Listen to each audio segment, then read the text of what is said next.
I can sit back. Isn't it so fun? Well, It's not fun for me.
Thank you. Welcome to our business meeting and budget hearing of the Board of Education of the Hauppauge Union Free School District.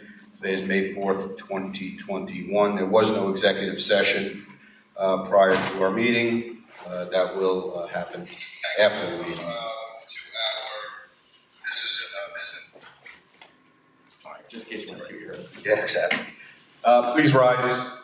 Please join me in the Pledge of Allegiance. Pledge allegiance to the flag of the United States of America, to the republic for which it stands, one nation, under God, indivisible, with liberty and justice for all.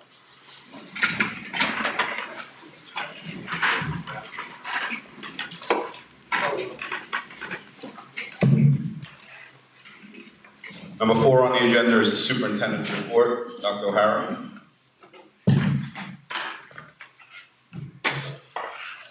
Thank you, Mr. Barchet. Good evening, everyone. Just a couple, two pieces of recognition for some of our students. Congratulations to sixth graders that participated in the upper elementary hackathon. The team from Hauppauge Middle School came in first place out of 16 teams, which is quite an accomplishment, a testament to their teachers and to our coding programs in Hauppauge School District. And congratulations to Srihan Adabala, who entered the regional Long Island History Day competition and placed fourth. But because he has a growth mindset, he wasn't satisfied with fourth place, made some revisions, submitted his project in the New York State History Day competition, and came in first place. So Srihan is on his way to a national level competition, so we'd like to congratulate our coding students and Srihan on those two great accomplishments. And then for the public at home, you should have received communication from elementary school principals about stepping up ceremonies and from Mrs. O'Connor about the moving up ceremony, a survey from Mrs. O'Connor and a survey from Mr. Cook about high school graduation. We are working feverishly to plan all of those events within the guidelines and restrictions that seem to change every week. So we're hopeful that we can provide one graduation ceremony for our high school students and one moving up ceremony for our middle school students. There's just some groundwork to put in place and some logistics to attend to, but that's our ultimate goal. Thank you. Thank you, Dr. O'Hara. 5A on the agenda is recognition and awards. 5A1 is recognition of graduates entering the workforce, pursuing CTE training, and entering the military. Dr. Probst.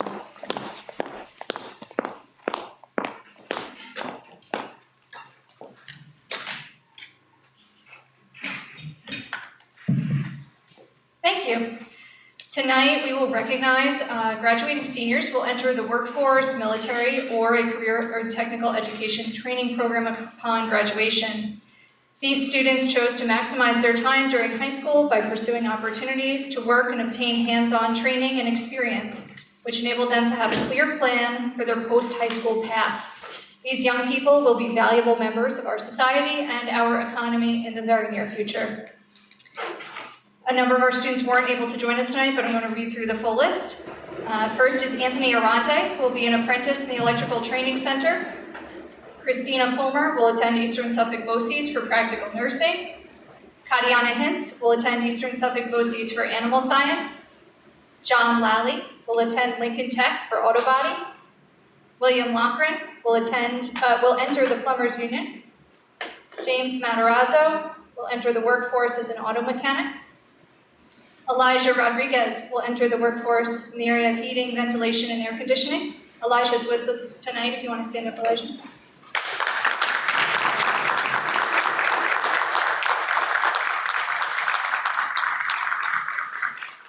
Congratulations, Elijah.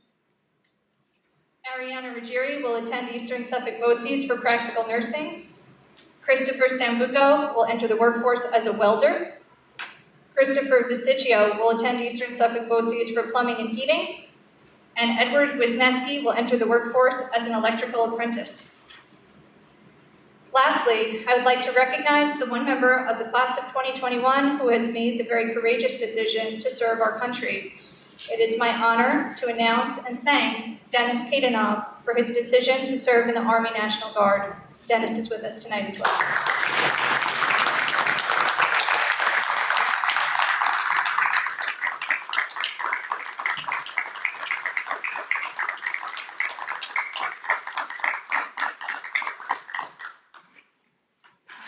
George, do you want to get photos of the two students, please?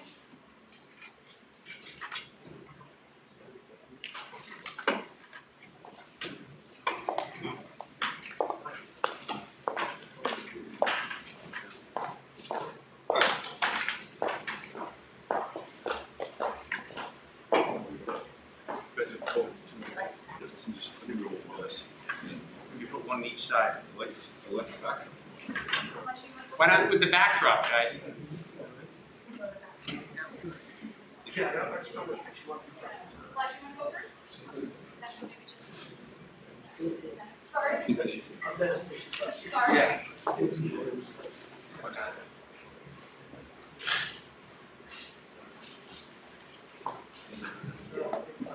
Watch me some little short.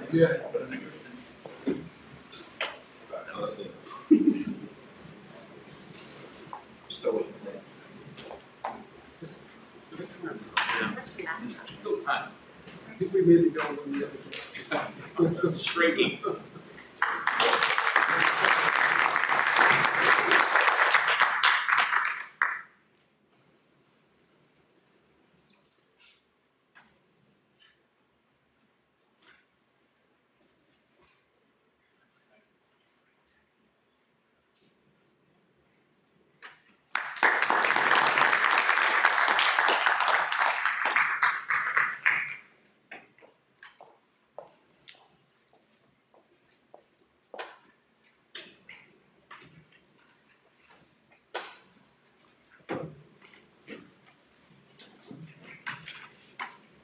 Thank you, Dr. Probst. We'll come back to 5B in a moment. 5C is the adoption of minutes business meeting of April 13th, 2021. Do I have a motion? Thank you, Mr. Fortmeyer. Do I have a second? Thank you, Mr. Scarito. Discussion? All those in favor? 7-0. Before we get to 5B, which is the budget presentation, we'll take a 2-minute break to allow anyone that wants to split before we get to the really interesting stuff. Feel free. We'll reconvene at 7:20.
Yeah, it worked out good because now that people see it, they want to be in it, so. Thank you, we're back. Before I said 7:20, I meant 8:20. Anyway, 5B on the agenda is presentation, budget hearing 2021, 2022, school budget by Jackie Pirro, our Assistant Superintendent of Business and Operations. Ms. Pirro.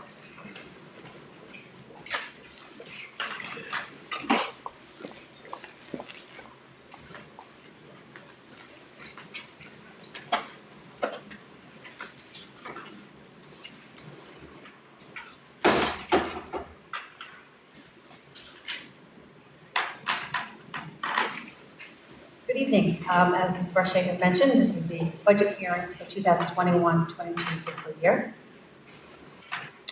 As in summary, 21-22 budget will be a 3.65% increase over the current year, and the tax levy is estimated 1.37% increase over the current year as well. These numbers are in compliance with the tax levy cap. Our district enrollment information is a slide showing that we're dipping down slightly from 3238 to 3137 in the next school year, district-wide. Staffing updates, there are 9 instructional retirements that we will be replacing in the budget, as well as increases in the areas of family and consumer science, phys ed, music, technology, education, STEAM, custodial, as well as some 3.5 positions of anticipated new positions in the budget that will cover some special education positions, social worker, nursing, and some high school photocopiy services. To build upon some successes that we've had here in Hauppauge, we've got curriculum instructional technology areas, Teachers College, the PACE Lab, STEM Lab, the APT investments. I may go through some of this quickly. I will take any questions at the end, but this is really a summary of each week that we've been here presenting the same information, but this is the budget hearing, which is the required presentation for SED. Some other areas of successes we have is the post-secondary planning initiatives, school ACT, PSAT, and SAT. Also, there speaks to some summer college trips and summer application essay support. I had received a question last week about this summer, and we know while we're still kind of currently under guidelines from the pandemic, should the availability for any type of activities to make up for those times, they're being funded still in the budget, although they might not take place necessarily in the summer. Should it be, permitted in the future, we might be able to do it, but we still have the dollars in there for these items. Also, increased career and technical education program offerings through Eastern Suffolk BOCES. Some of the capital projects we'll be handling here in the budget would be high school continued Florida maintenance, cafeteria air conditioning, and technology classroom updates at the middle school.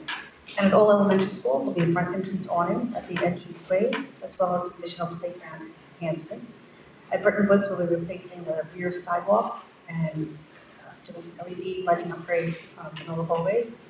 And the same lighting upgrades for the clients, as well as additional flooring maintenance.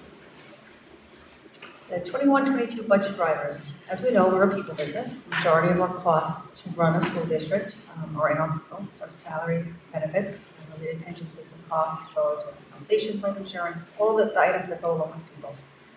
So this is just a broken out slide to show where the majority of our costs are centered around. And it goes all the way down, you'll see the bottom number ties with the actual total budget. These are the larger drivers of the budget, the larger areas of our costs. On a pie chart, you'll see that salaries and FICA taxes are roughly 60% of the budget. You include health and the pension all around. You're looking at least 75% of the budget are related to our people and the costs that are associated. So how do we fund this? How do we fund this spending plan that I just reviewed briefly?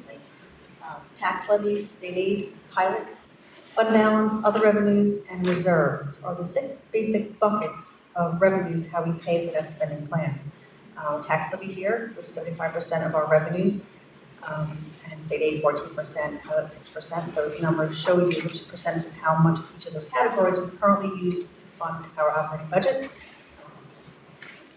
To see that in the pie chart, you'll see here 75% tax levy, state aid is the next larger bucket, followed by pilots, fund balance, reserve, and other.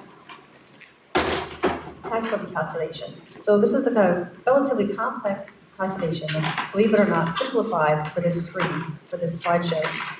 that basically starts with the prior year's tax levy, and you mathematically do equations to it per the calculation that gives you the allowable tax levy for the 21-22, meaning this is the highest, the cap that we are permitted to raise taxes for the 21-22 school year without reaching the cap.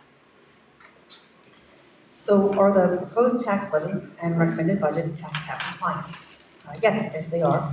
The 6 buckets I mentioned before are listed here as comparison from 2021 to 21-22, as well as the budget expenses on the bottom. So what is a capital reserve? Let me jump back one slide. The one thing to note here is, although they're both tax compliant, the budget is compliant. When you vote on May 18th, you're actually voting on the spending plan. You're voting on the operational budget, the spending plan. You're not actually voting officially on the levy, you're voting on the actual spending plan, the operational budget. So what is a capital reserve and how is it funded? Capital reserves enable the district to set aside funds for future capital projects. Establishing a reserve does not require raising additional taxes. It's order authorization is required to fund the reserve and expend from it. And funds are transferred from monies remaining in the general fund or from existing reserves. So why is this part of the budget? It's part of the budget because you'll see proposition number 2 on May 18th, on the budget vote day, asking us to spend from capital reserve, 2016 capital reserve. So the 2 capital reserves we have here in the district, 2009, 2016, similar but yet different. The 2016 capital reserve was established in 2016, and it enables the district to save up to $20 million over a 20-year period for the type of capital work listed here. So proposition 2, which you'll see in a moment, is authorization to use dollars from this reserve to complete the Forest Brook roof replacement. In 2018, we went to the community and asked for dollars to do the Forest Brook roof replacement, and the cost came in much higher than were anticipated from the few years before that when we had a number. So we did 3/4 of the roof. Now we're asking the remaining quarter of the roof to dollars to fund that and get that roof done next summer. So expenditure of no more than $675,000 from the 2016 capital reserve for the remaining portion of the Forest Brook roof replacement. The school budget and school board candidate vote is May 18th, 2020, 6 a.m. to 10 p.m. here in this room. Any of the information you want to find about the budget and candidate vote found on our school district website. And are there any questions? Well, most of you probably did the presentation by now. But...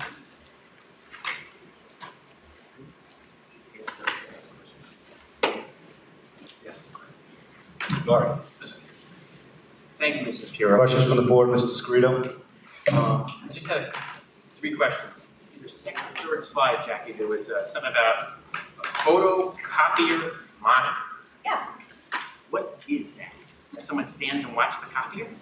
No, sir. We have currently 2 people that legal counsel can watch. I can say we have 2 people currently staffed to that position.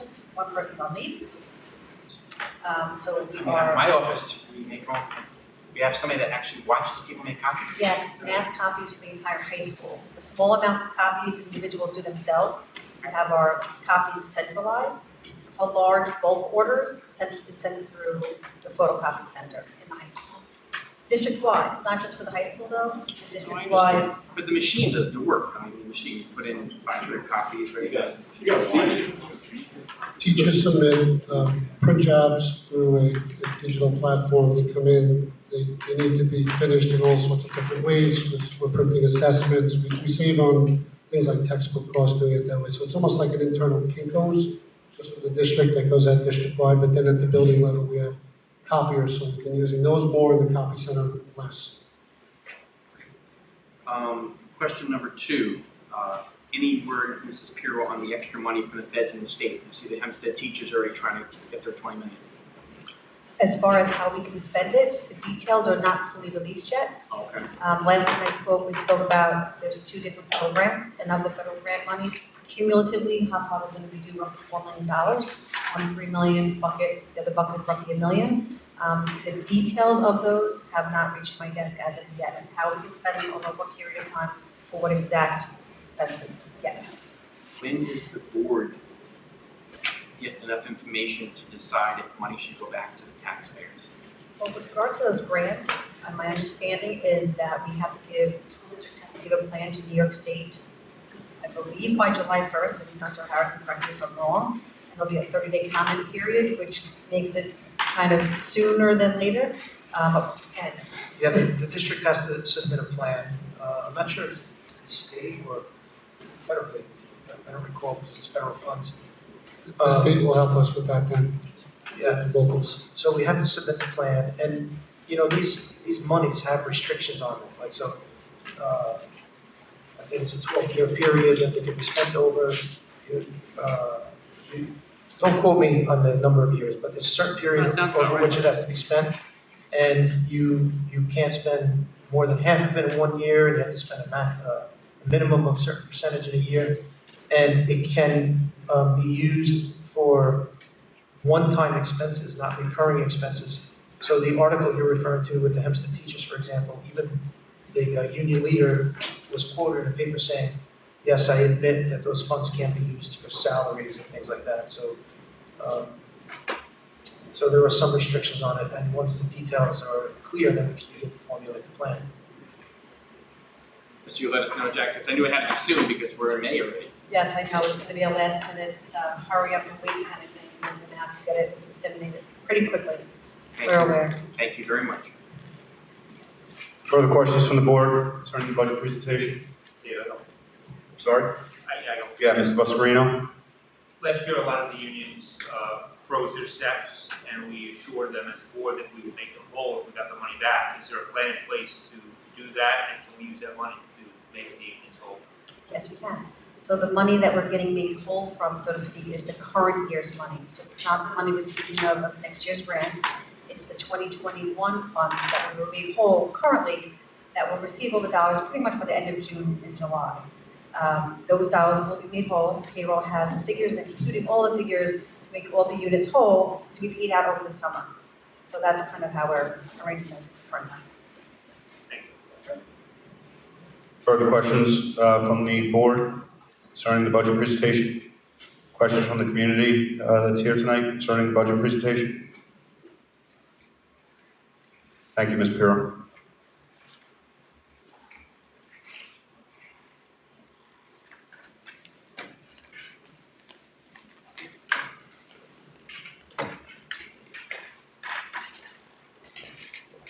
Number 6 on the agenda, questions and comments on tonight's agenda only.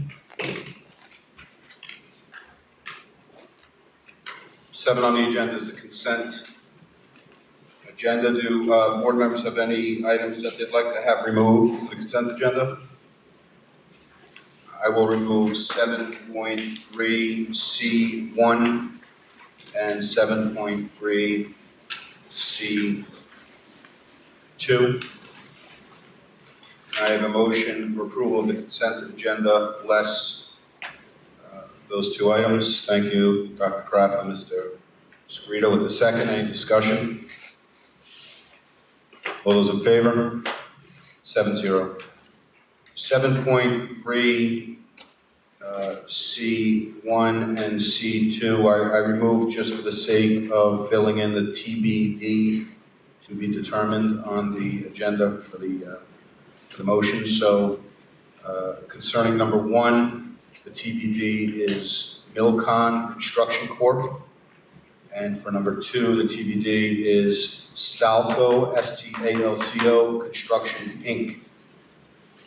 So with that, I will take a motion to approve 7.3C, 1, 2, and 3, and ask the clerk to amend the motion with the 2 entities that I just Mr. Marshall, referenced. please, I have to confirm. Yes. Clarification.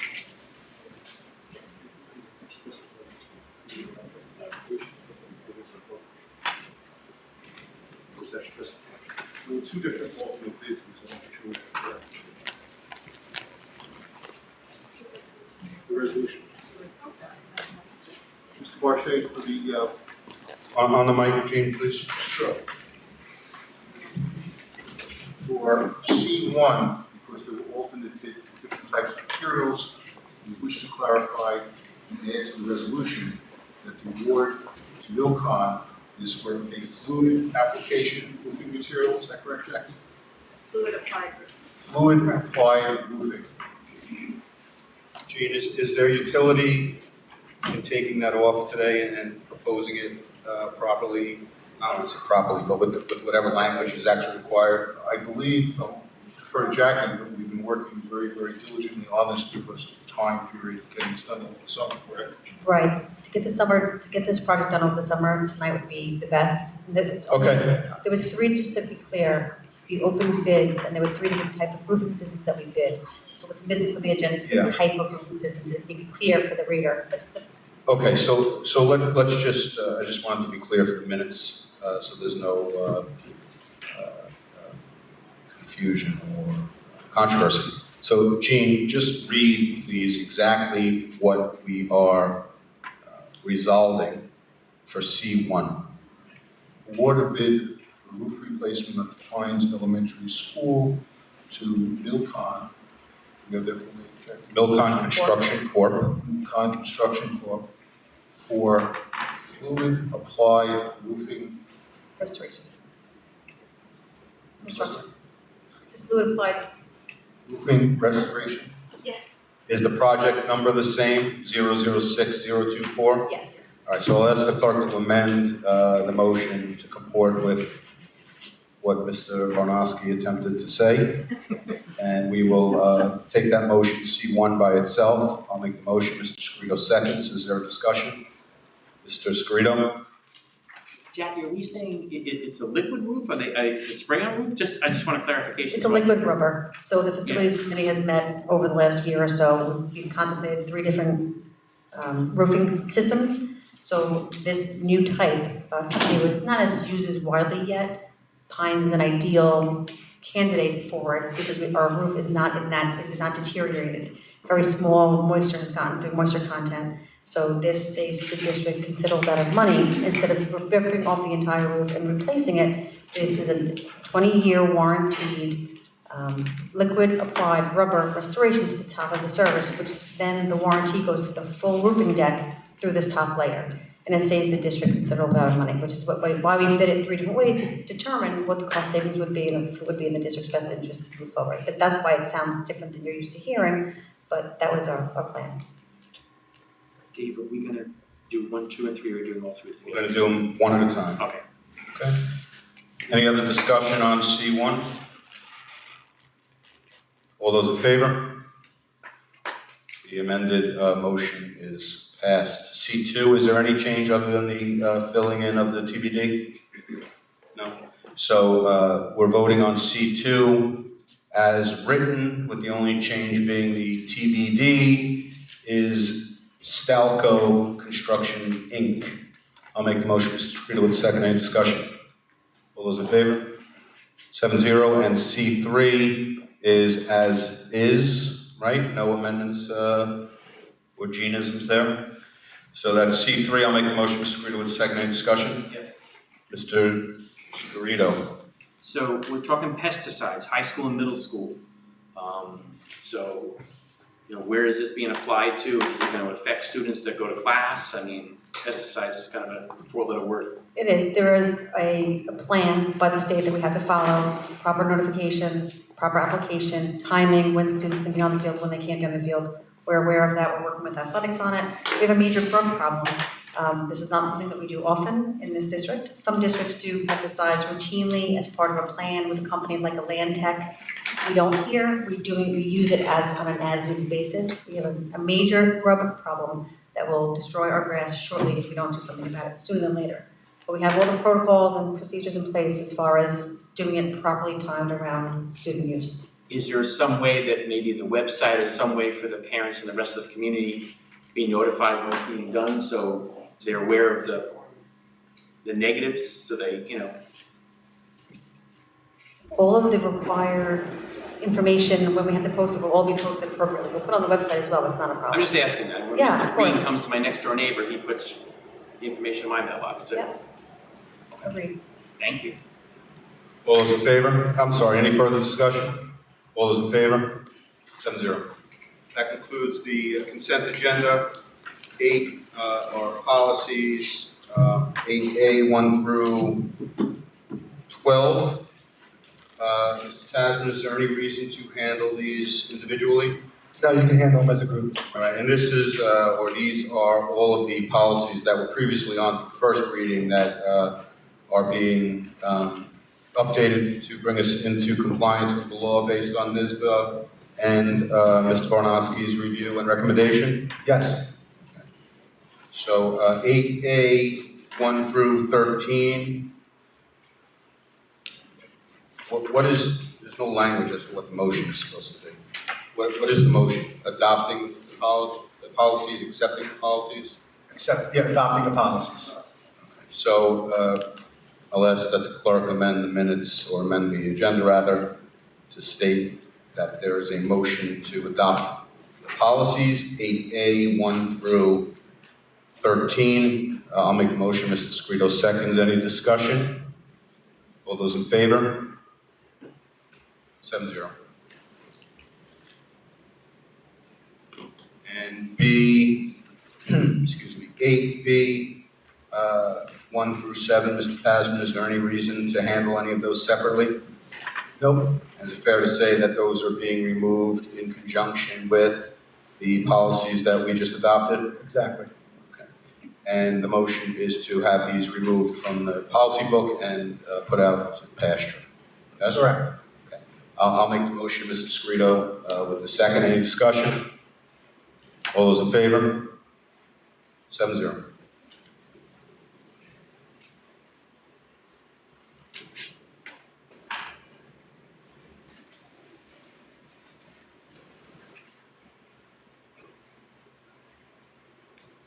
Number 9 on the agenda is the New York State School Board Association Annual Conference, a resolution to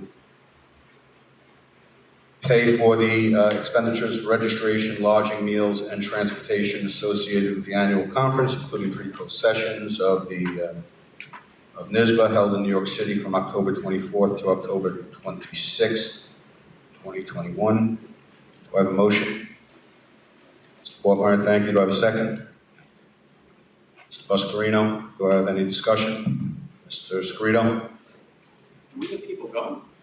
So we have had people go. Okay. I think we all have our individual opinions as to the efficacy or the worthiness of it.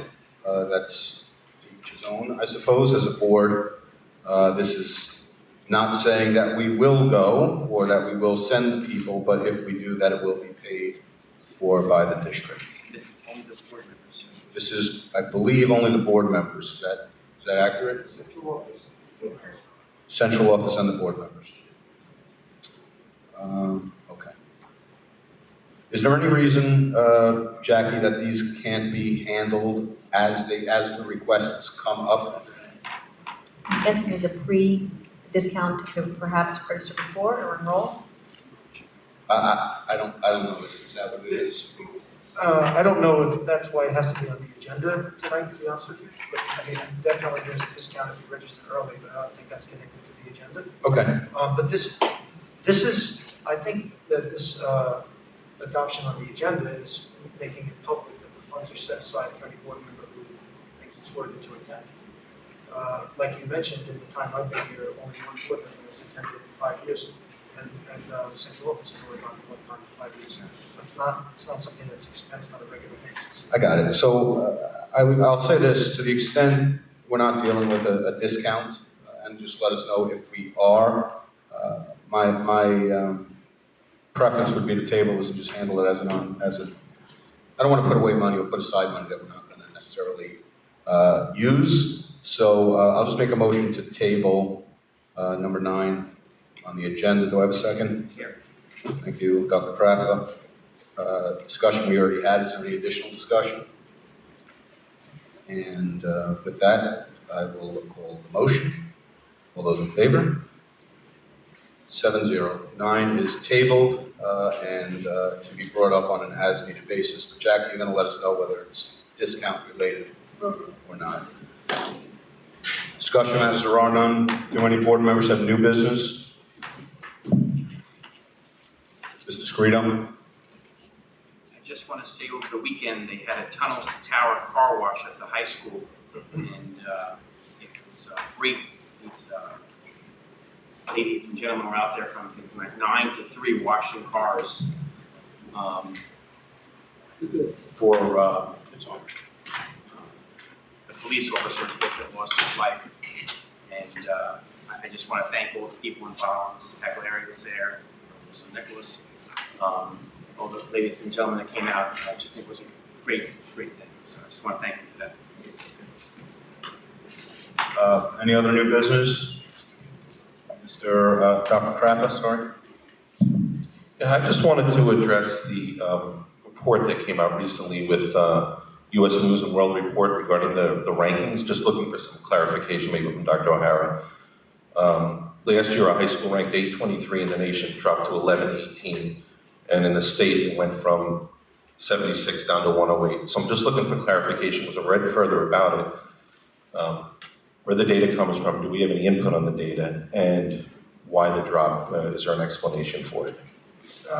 Schools don't submit the data. The U.S. News Report obtains the data from state report cards and, other available resources. They don't ask the schools to submit the data. And the bottom line is it's a percentage of graduates that take AP exams, whatever all the criteria is in there. So schools are going to move up and down on that every year. And the number of points that separates, a band of schools is very, very small because there's so many schools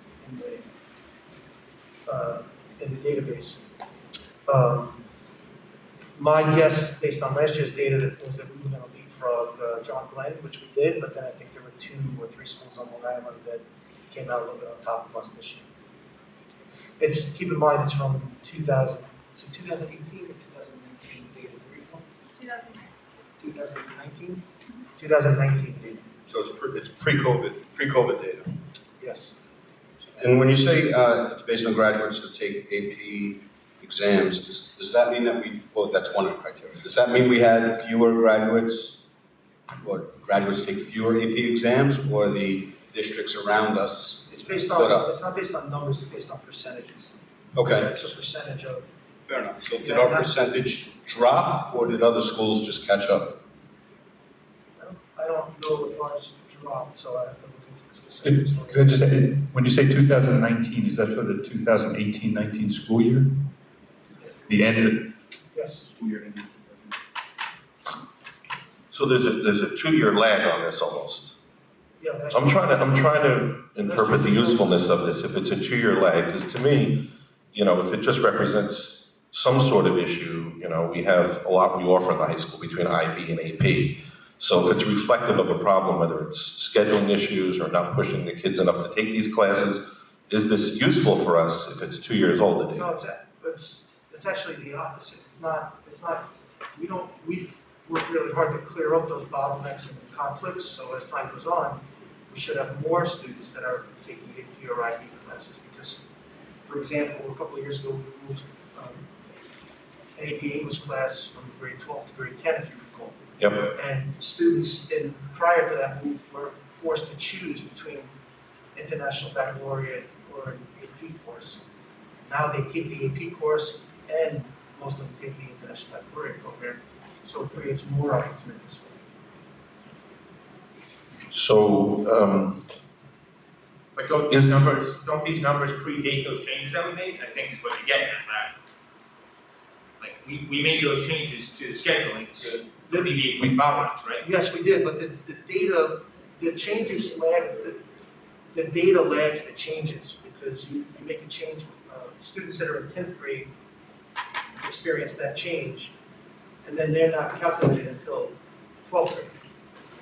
so do we have the ability to drill deeper into this score from them to see if, percentage-wise we're having enough kids doing this, or like Mr. Barchet said, other schools just passing us? How do we know this data is significant? I mean, it just looks like, percentage-wise, there's significant drops to go from 1,100 to 800, or vice versa, rather, and from 76, right, down to 108. So what does it mean? People are going to read this and say, oh, they're doing terribly. It's 2 years old, right? Well, you're not doing terribly, because there's. But that's what people are going to think. Well, Those are the things I've been The hearing. problem People that is, really don't understand it. the problem is we really trumpeted our rankings last year. So people are gonna wanna know why we dropped. So I guess to Larry's point, is it possible to drill down on the data? It's definitely possible, we can get you more information, but what people need to understand is that this is always going to be fluid, right? Schools are gonna go up, schools are gonna go down, because it's different groups of students every year. Right, but if this is the beginning of a pattern, maybe there's something we can do to reverse it a little bit. I understand it's gonna be fluid, it's gonna matter year to year, but, you know, if there's really, you know, some sort of issue we need to fix, whether it's something as simple as scheduling or, Yeah, it's not a simple schedule. I mean, it could be something as simple as being cohort driven, right? Well, that's what I mean by. This year aside, and I don't know if you have the answer tonight, but how have we trended in the years prior to this? Have we been on an upward trend, flat, Yeah, last year was. or have we been last- oscillating up and down as years go by? Last year was the best ever. I don't have data going back many years because it's not available. They take it off their website, so unless we recorded it, so I don't have data from. I don't have the rankings from going back many years because unless it was, yeah. So there's another site called School Meter, which pulls data. So the most recent year, What was it? School digger? School Meter? School Meter. It's a site that we have access to, and we were third in Suffolk County and seventh in New York State. Last year, a number of AP and IB law firms. So we've moved up in that sense tremendously. And I will say that to Dr. O'Hara's point, that's one layer of the methodology they use on that website is advanced courses and college coursework availability. I think it may be 30%. So it's not just about that, but the good news is that the numbers definitely trended higher because of the bottlenecks that have been cured from 3 years ago to now. Yeah, but so, Tom, whatever metric they're using, whatever their calculation is, it's important to know why we did worse, right, than the year prior. Yes. So whether we agree with that, whether that's a good metric or not, it's a different story, but we would like to know why. So why? No, I'm asking you, why? Oh, well, we'd have to dig deeper into their methodology. There's like 5. No, I understand. I'm asking you whether you know.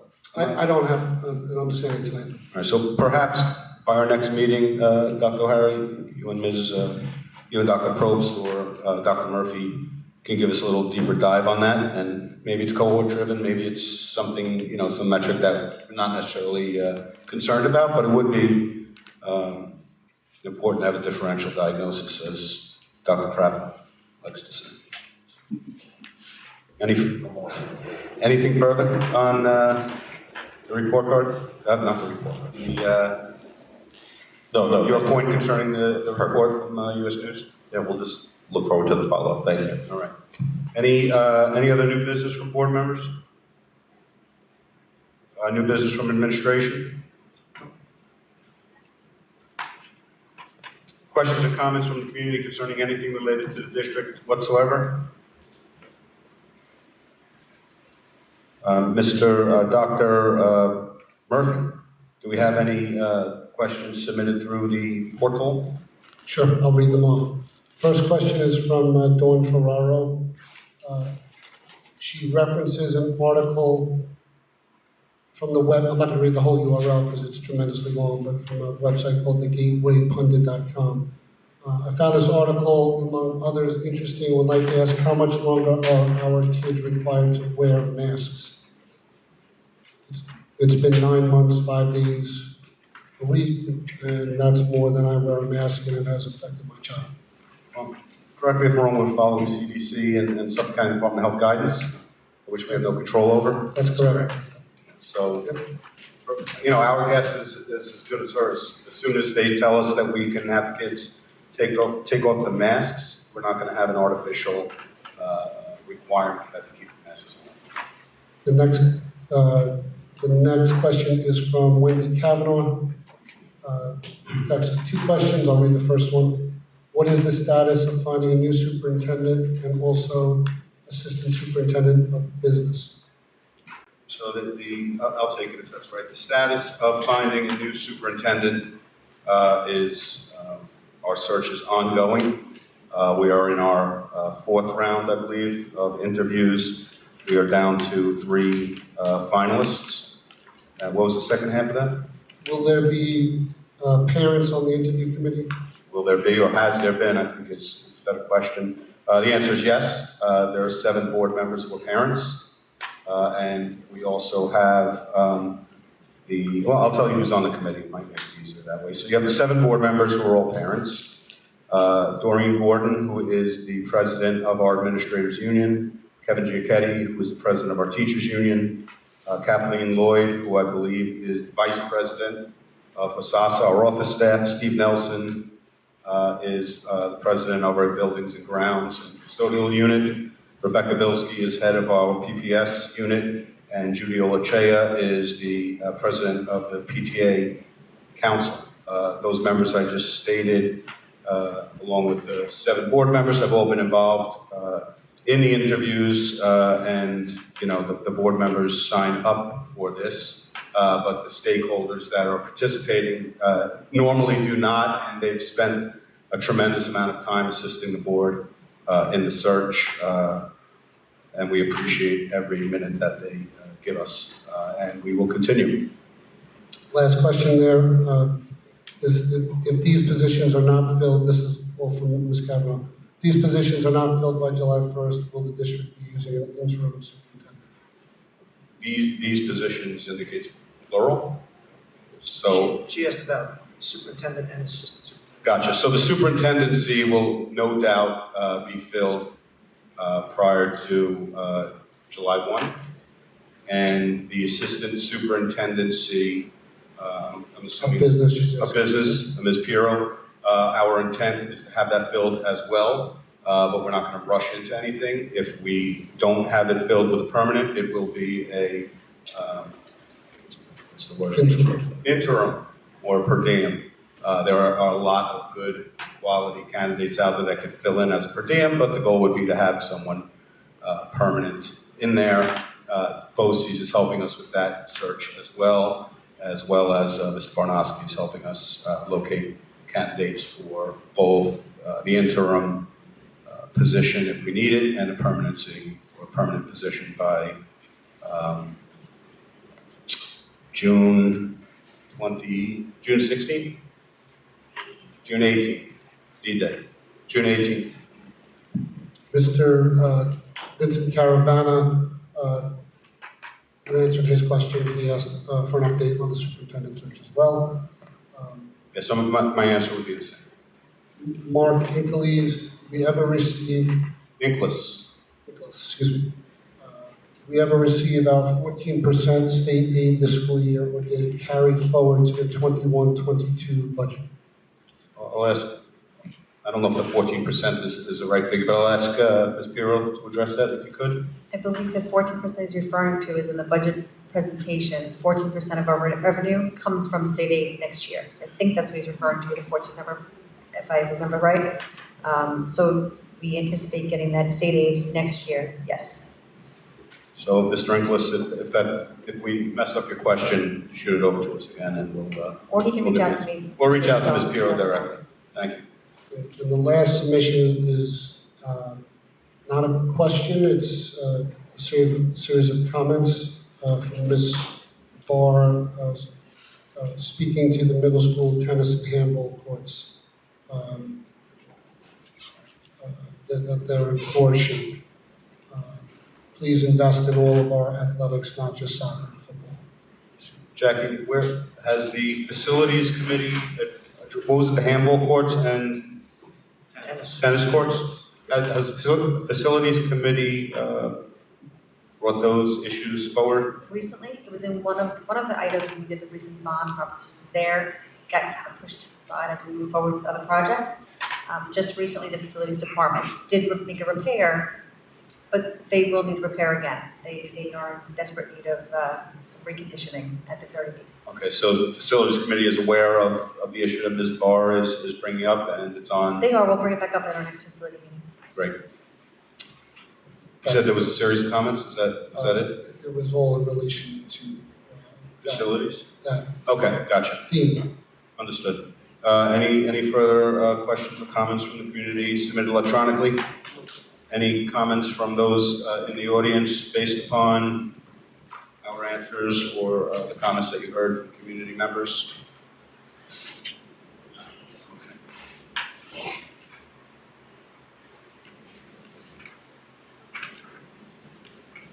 So I'll take a motion to adjourn public session to go into executive session for two purposes. One, negotiations conducted pursuant to the Taylor Law involving HAAP, HTA, HDAA, HSOSA, and UPSEU unions, which I believe are all of our unions. Yes.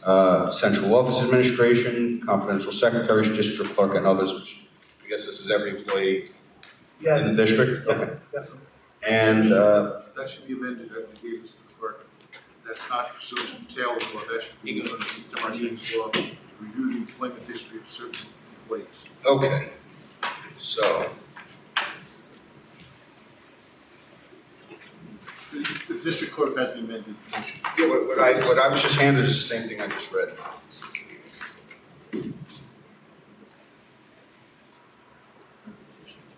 But it's not pursuant to the Taylor's law. Okay, so strike that, and we are going to go into executive session to discuss the employment history of particular people, namely every single employee in the district apparently, and matters that would impact public safety.